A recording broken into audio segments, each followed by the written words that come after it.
데살로니가 주님은 언제 다시 오시나요? 라는 제목으로 함께 말씀을 나누기로 합니다.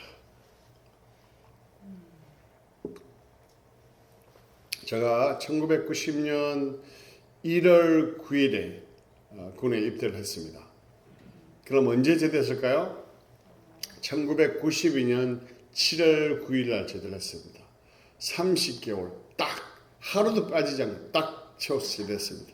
중요한 건 그게 아니고 그 제대한 그 해 1992년 10월에 어떤 일이 있었냐면 다미 선교회라는 그곳에 있는 이장님 목사라는 분이 시한부 종말론을 주장했습니다. 그래서 10월 28일 날 휴거가 일어날 것이다 라고 주장을 했습니다.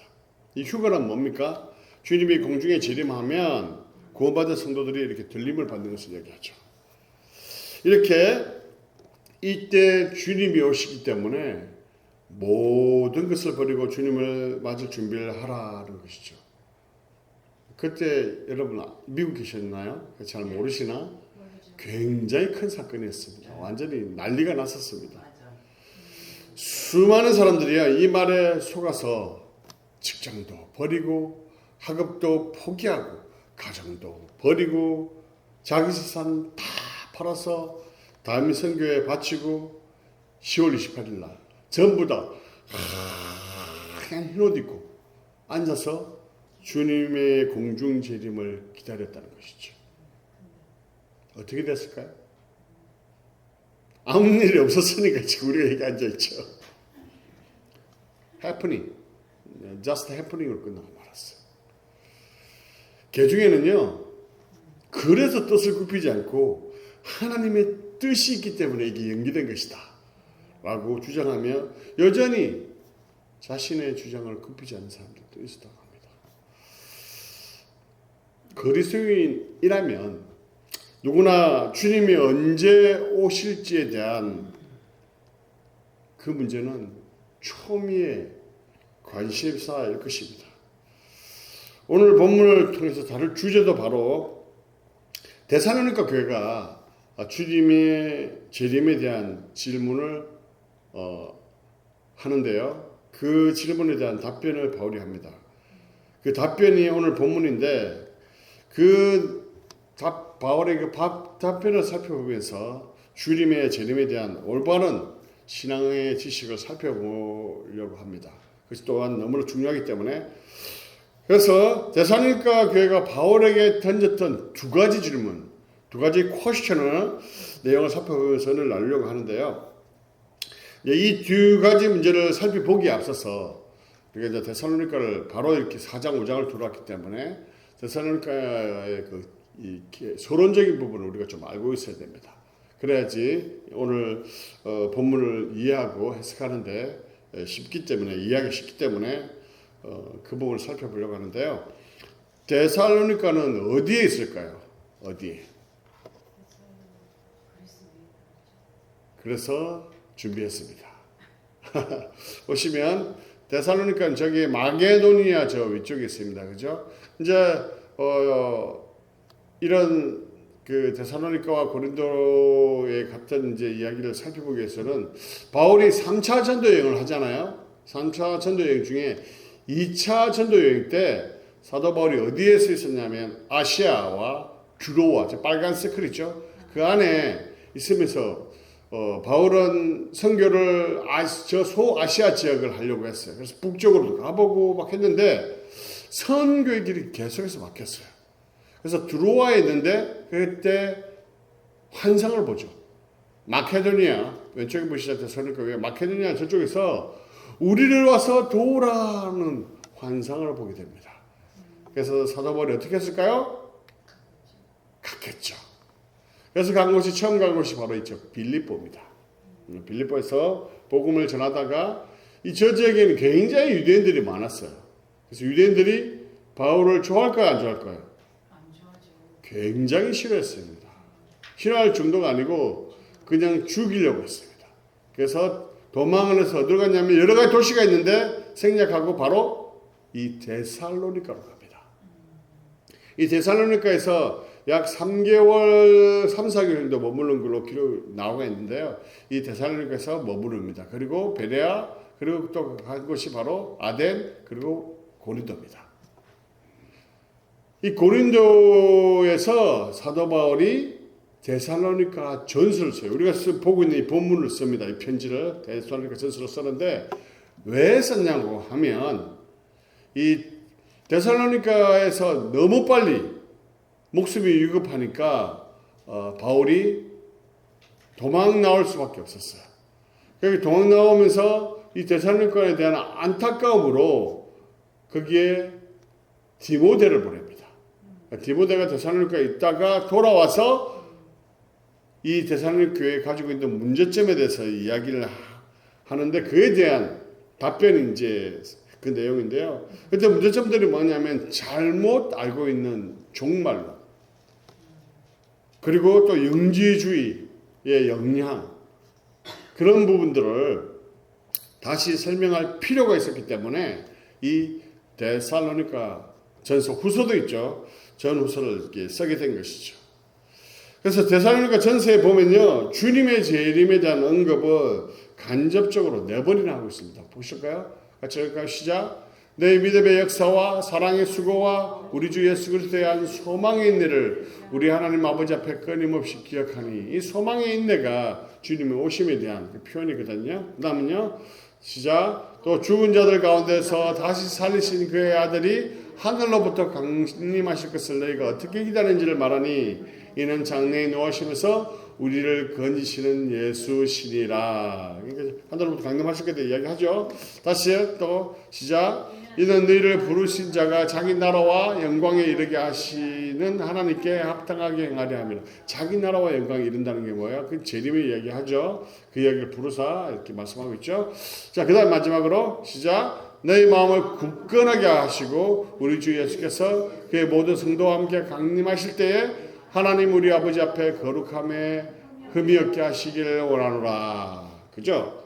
지금 간접적으로 이렇게 계속해서 성도와 함께 주님께서, 예수님께서 강림하실 것에 대해서 이 간접적으로, 상세하게는 아니지만 간접적으로 이렇게 다 설명을 했다는 것이죠. 이렇게 언급을 하고 나서 오늘 본문에서 데살로니가 교인들이 가지고 있던 그 질문에 대해서 답변을 하는데요. 그 첫 번째 질문이 뭐냐 하면 바로 먼저 죽은 자는 어떻게 되냐라는 것이죠. 먼저 죽은 자들. 그 먼저 죽은 자는 어떻게 되냐는 그 질문에 대한 답을 이제 하는데 13절 같이 읽어볼까요? 4장 13절 시작. 형제들아, 자는 자들에 관하여는 너희가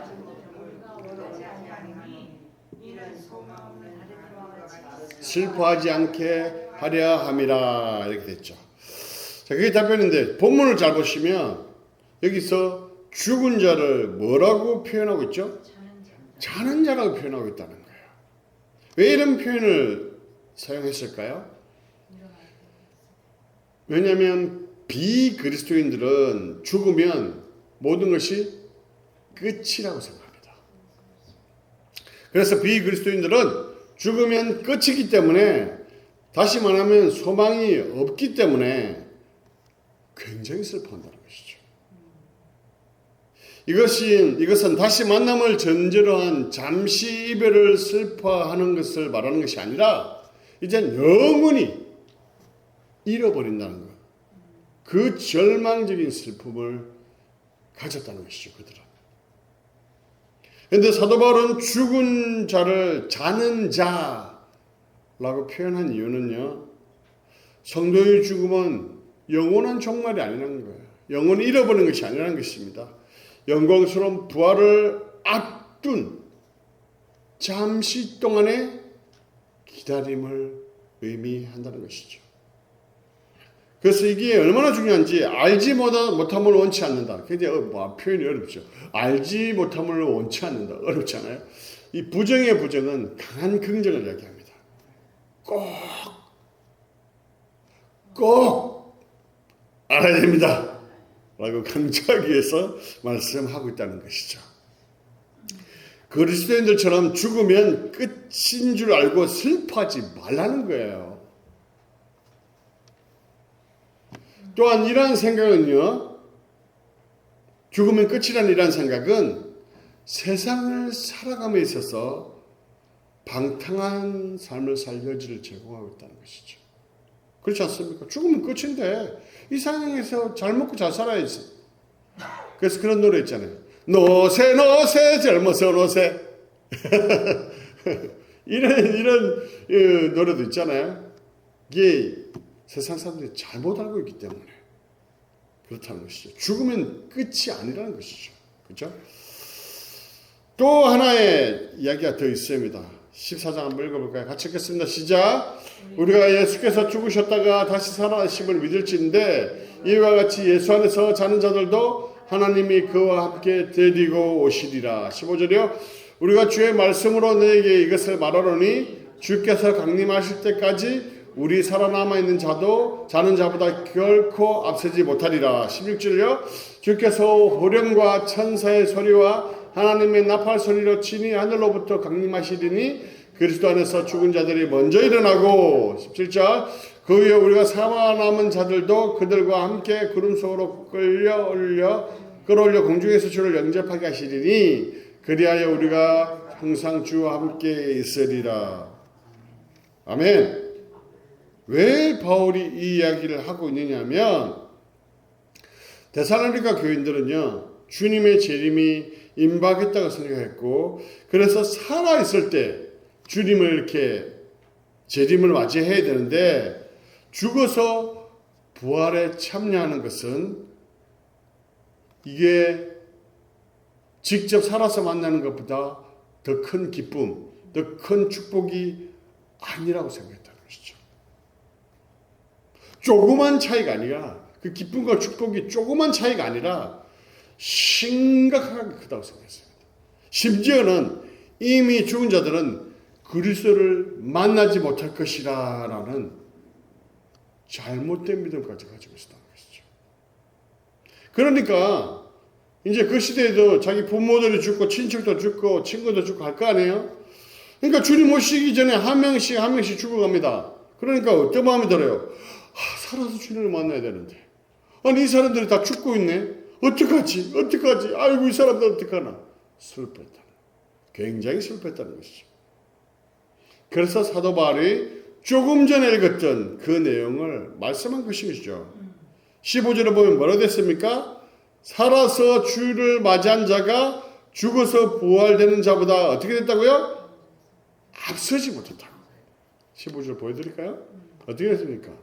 남아있는 자도 자는 자보다 결코 앞서지 못한다는 거예요.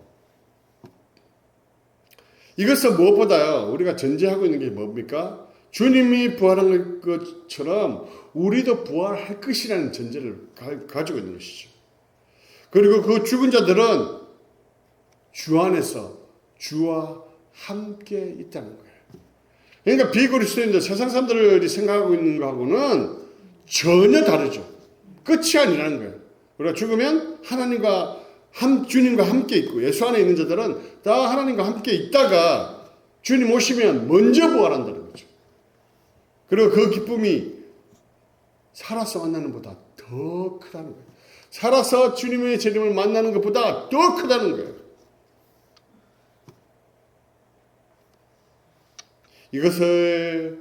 이 진리를 제대로 한다는 것은요. 그리스도인들의 그 죽음에 대한 태도가 다르다는 거예요. 그래서 예전에 한번 소개드리기도 했지만 김한란 박사는 뭐라고 얘기합니까?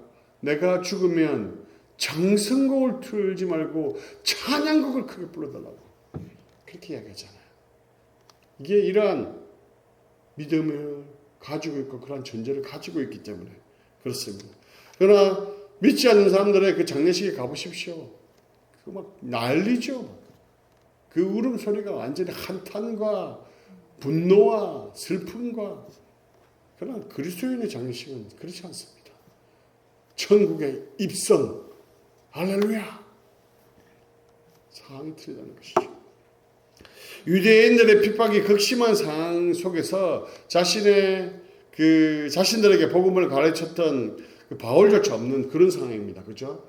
그리고 그때 당시 유대인들은 그리스도인들을 핍박하는 상황이었기 때문에 때로는 순교할 수 있는, 순교의 상황에 있는 그런 데살로니가 교인들도 있었을 것입니다. 그리고 또한 개인의 정말로 죽음을 앞둔 그런 사람들도 있었을 것이라는 것이죠. 그래서 죽음 앞에 두려워했을지도 모른다는 것이죠. 이들에게 이 바울이 전한 이 말씀, 이 복음은 너무나 큰 힘과 위로가 되었다는 것이죠. 여러분 어떻습니까? 이 말씀 여러분 위로가 됐습니까? 아멘. 18절에 뭐라고 얘기합니까? 그러므로 이러한 말로 서로 위로하라 이렇게 얘기하고 있죠. 그러니까 우리는 이러한 것으로 위로하고 격려할 수 있다는 것입니다. 옆에 분에게 말씀해 주시겠습니까? 죽음을 두려워하지 마십시오. 확신이 없으신 것 같아요. 확신을 가지고 죽음을 don't be afraid, die. 죽음을 두려워하지 마십시오. 두려워요. 네, 누가 두려워해서 누가? 죽음은 두려워요. 하지 말자. 두려워할 수는 있죠. 예.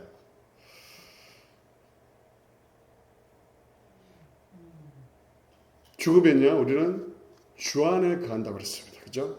그리고 주님이 재림하실 때 우리도 함께 먼저 부활하여 재림의 영광을 누릴 거라고 그랬습니다. 그 믿음을 우리가 굳건히 붙잡아야 할 것입니다. 아멘. 아멘. 데살로니가 교인들이 두 번째 질문이 있는데요. 그 질문이 뭐냐면 주님이 곧 오신다면 과연 언제 오십니까? 주님은 도대체 오신다고 하시는데 언제 오십니까? 오늘 살아가는 우리도 똑같이 질문하고 있는 질문이죠. 주님 오신다고 그러고 세상이 점점 종말이 다가온다는데 주님은 도대체 언제 오십니까? 바울이 뭐라고 대답합니까? 1절 같이 읽겠습니다. 시작! 형제들아 때와 시기에 관하여는 너에게 설 것이 없음은 뭐라고요? 때가 시기에 대해서는 할 말이 없다는 거예요. 할 말이.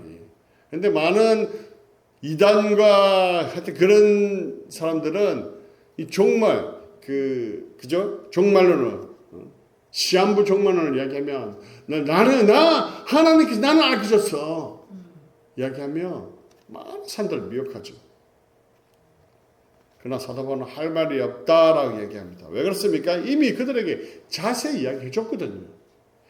이야기해 줬는데도 아직 또 이해를 제대로 못 해가지고 또 묻고 있는 것이죠.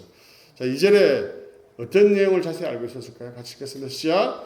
주의 날이 밤에 도둑하지 이를 줄을 너희가 자세히 알기 때문이다. 주의 날이 도둑같이 이만큼 이야기했다는 거예요. 3절. 그들이 평안하다 안전하다 할 그때에 임신한 여자에게 해산의 고통이 이름과 같이 멸망이 갑자기 그들에게 이르니 결코 피하지 못하리라. 해산의 고통, 그렇죠? 이게 갑자기 임하잖아요. 저도 뭐 애를 안 가져와서 모르지만 옆에서 보니까 그렇더라고요. 갑자기 그래서 결코 피하지 못한다라고 이렇게 되어 있습니다. 사도 바울이 데살로니가 있을 때 이미 주님이 오실 것이 언제인지 알 수 없지만 밤에 도둑이 오는 같이 해산한 여인의 그 고통이 오는 같이 아무도 예측할 수 없다라고 딱 못 박아 이야기했다는 거예요. 여러분 잘 기억하세요. 또 이단들이 왔고 아니 내가 봤는데 내가 하는 계시를 들었는데 이때라면 솔깃 하셔갖고 흰옷에 꽝하게 앉아 계시지 마시고 잘 기억해야 할 것은요. 그런데 잘 기억해야 할 것은 주님이 이제 초림이 아닌 재림주로 오실 때는요. 심판자로 오신다는 사실이에요. 구원자가 아닌 심판자로 오신다는 것입니다. 그때 세상 사람들은 주님 오심을 대비하지 못했기 때문에 그 시간이 심판이고 멸망의 시간이라는 거예요. 그들이 거기서 벗어날 가능성은요 전혀 없습니다. 그 심판은 결단코 피할 수 없기 때문에 그렇습니다. 그러면 그리스도인들은 어떻게 되죠? 4절 볼까요? 같이 읽겠습니다. 시작. 형제들아 너희는 어둠에 있지 아니하며 그날이 도둑같이 너희에게 임하지 못하리니 너희는 다 빛의 아들이요 낮의 아들이라. 우리가 밤이나 어둠에 속하지 아니하나니 이렇게 말씀하고 있습니다. 그리스도인들은 어둠에 있지 않기 때문에 그날이 도둑같이 임하지 못한다 이렇게 말씀합니다. 즉 빛의 아들이고 낮의 아들이기 때문에 그날이 도둑과 같이 임하지 않는다는 거예요. 우리는 또 빛에 속해 있기 때문에 설령 도둑같이 임한다 할지라도 그것이 전혀 무서운 때가 아니라는 거예요. 제가 어떤 분을 만났는데요. 이분이 그런 얘기를 하시더라고요. 목사님, 세상이 점점 악해져 가시고 주님 오실 때가 다 돼갑니다. 그래서 주님이 곧 오시는데 식량도 잘 준비해 놓으시고 또 물도 좀 사놓으시고 이렇게 이야기하시더라고요. 아니 예수 믿는 분인데 왜 그런 이야기를 하실까? 그런 얘기를 생각했는데 뭡니까? 여기서 얘기하는 게 뭐죠? 우리는 빛의 자녀이기 때문에 주님이 갑자기 오신다 한들 우리가 예수 그리스도를 믿고 구원받은 자들은 다 그때와 그 시에 미리 준비되어 있는 사람들이에요. 그렇기 때문에 걱정할 필요가 전혀 없는데 이분은 잘못 알고 있는 거죠. 유튜브나 이런 것들을 들으면 막 주님 오신다고 이야기하며 준비하라고 이야기하니까 그 준비가 그건 줄 알아요. 아니 뭐 물 더 가지고 있고 식량 준비한다고 그게 준비인가요? 그게 아니죠. 좀 뒤에서 말씀드리겠지만 전혀 그런 게 아니라는 것이죠. 어둠에 속한 자들, 비그리스도인들, 세상에 속한 자들은 주님의 그 오심이 두려움의 시간입니다. 그리고 심판의 시간이지만 그리스도인들에게는 그 주님의 오심이 구원의 시간이라는 것이에요. 그리고 인내의 그 소망이 이루어지는 시간이라는 것이죠. 그리고 그 기다려왔던 우리가 그렇게 오매불망 기다려왔던 주님을 만나는 시간이에요. 그게 갑자기 온다고 한들 그게 우리에게 큰 문제가 되겠습니까?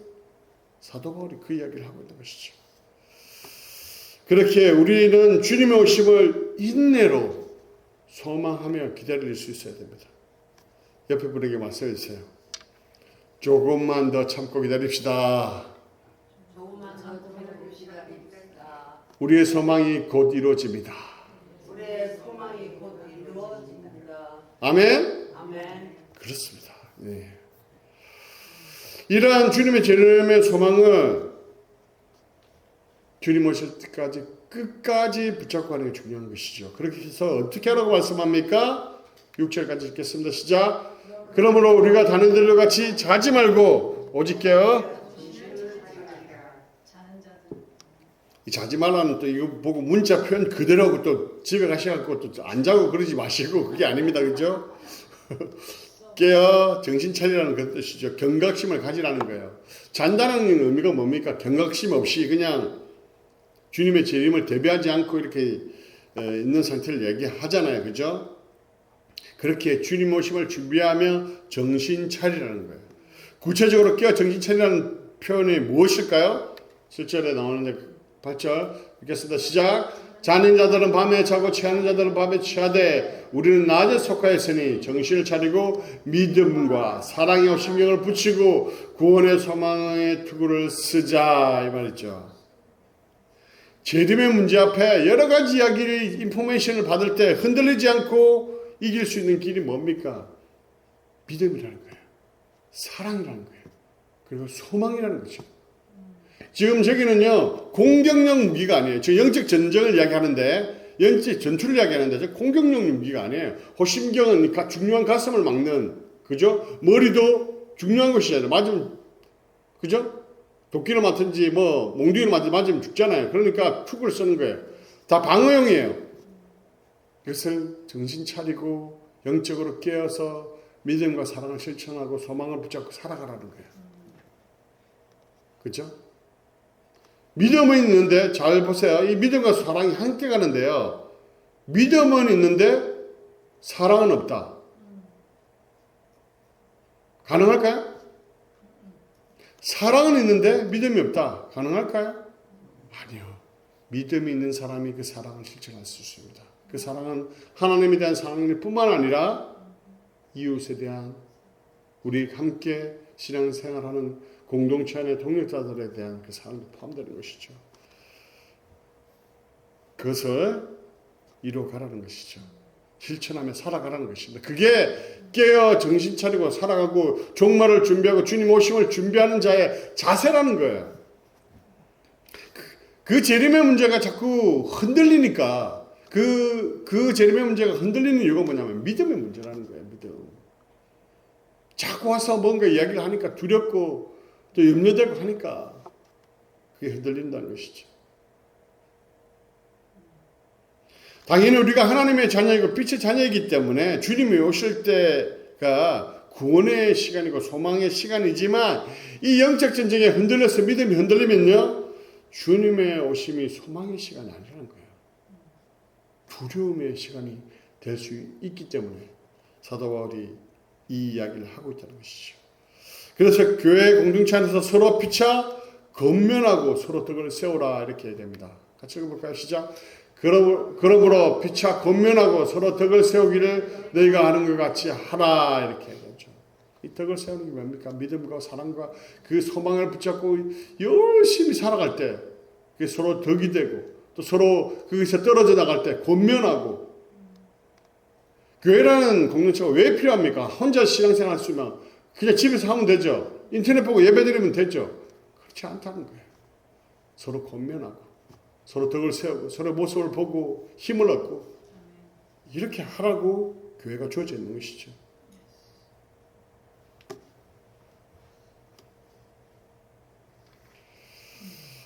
말씀의 결론을 드리며 이러한 질문을 잠깐 드려볼게요. 왜 하나님께서 우리 그리스도인들에게 때와 시간을 알려주지 않으실까요? 우리 그리스도인들에게는 딱 알려주시면 이 힘들고 어려울 때 그런 주님이 나한테 알려주셔서 그 시간이 있으니까 내가 참을 수 있을 텐데 더 잘 참을 수 있을 텐데 왜 우리 그리스도인에게는 더 안 가르쳐 주실까요? 왜? 자 생각해보세요.